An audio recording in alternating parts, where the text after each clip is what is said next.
نام من مارینا است. از اوکراین هستم. 27 سال هستم. 2 سال میشه که در دبی هستم و 1 سال پیش اسلام آوردم.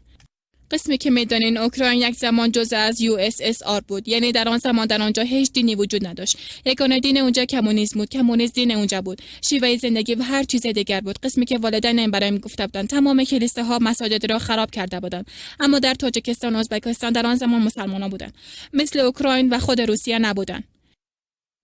والدین من مذهبی نبودن و هرگز به کلیسا نمی رفتن، فقط به خدا باور داشتن.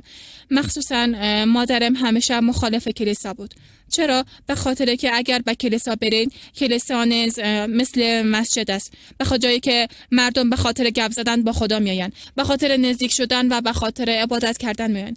به مردمی که در اونجا کار میکردن پول میدادن تا برایشان خانه بخرند، دیگر چیزا مثل موتر بخرند. ببخشید، دین نیست.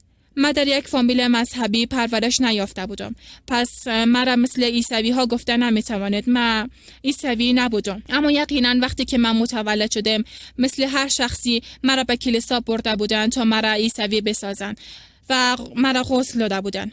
من هرگز باور نمیکردم که حضرت عیسی خدا است، قسمی که اکثریت مردم به این باور دارند. باور داشتم که او یک پیامبر است و توسط خداوند فرستاده شده. من درباره اسلام مطالعه میکردم، اما هیچ وقت عملا و با فکر باز وارد نشده بودم. پیش از اینکه دبی بیایم در روسیه ترجمه قرآن را بعضی وقتها میخواندم. حالا در جامعه زندگی میکنم که 4 طرف ما را مسلمان ها گرفتن. اکثریتشان مسلمان ها هستند. در محل کار همگی مسلمان هستند. من درک کردم که اسلام مردم را در کنار یکدیگرشان متحد میسازد. مثلا اگر در یگان شرایط بد قرار بگیریم، همیشه به شما کمک میکنن. پیش از که رمضان بیاید سیگرت میکشیدم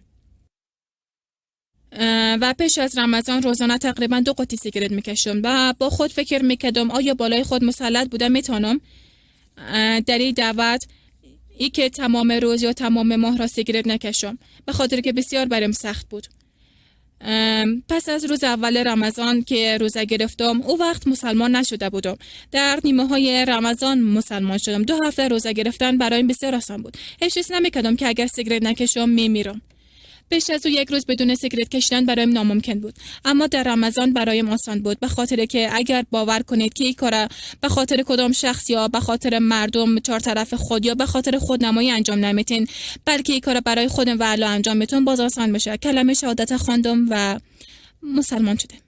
خود را پوشاندم و روزه گرفتم. بزرگترین نگرانی من قبلا، قسمی که تمام مردم ما استفاده میکنن، این بود که می نوشیدیم نه شراب خالصه، اما حالا در هر محفل یا هر جایی که با مردم میشینیم چای می نوشیم. اینجا و اونجا نه، فقط چای می نوشیم. اما آبجو برای مردم ما مثل چای بود و من نمیخواستم که دیگه بنوشم.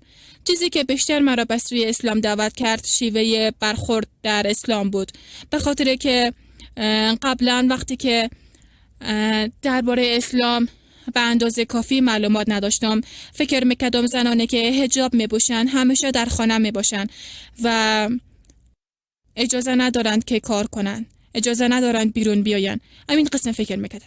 به طور عموم اسلام مرا کمک کرد. زندگی ما آسان تر شده. به خاطر روابط اجتماعی یا کارهای بیرونی خود نمیگم، مرا از درون آرام ساخته و احساس آرامش به من داده. مثلا در رمضان روزه دارید و درایوری میکنید و مردم دیگر نیز برای دلخواهشان میروند و قانون ترافیکی را رعایت نمیکنند و شما قهر میشین، اما گذشت میکنید و از گناه اونا میگذرین. وگرنه در وقت قهر آدم میخواد همگیشان را بکشه، اما آسان میگیرین. پس همین قسم میباشه، شما نباید قسم باشه.